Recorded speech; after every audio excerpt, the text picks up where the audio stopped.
নারায়ণগঞ্জ সদর জেলা হাসপাতালে গেল বছর চালু করা হয় 10 শয্যা বিশিষ্ট আইসিইউ। এতে হাঁপ ছেড়ে বেঁচেছেন জেলার আশঙ্কাজনক রোগী ও তাদের স্বজনরা।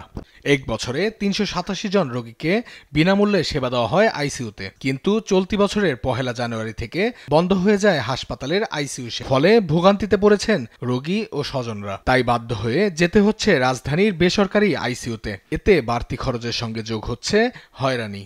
মুমূর্ষ অবস্থায় সেবা নেওয়ার জন্য আইসিইউটা খুবই প্রয়োজন।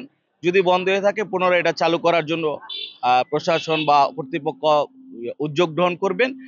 একই কারণে বিপাকে পড়েছেন আইসিইউতে কর্মরত চিকিৎসক ও সেবিকারাও। আইসিইউর পেশেন্টের জন্য যত সাপোর্টের প্রয়োজন এখানে এনাফ যথেষ্ট আছে সবকিছু।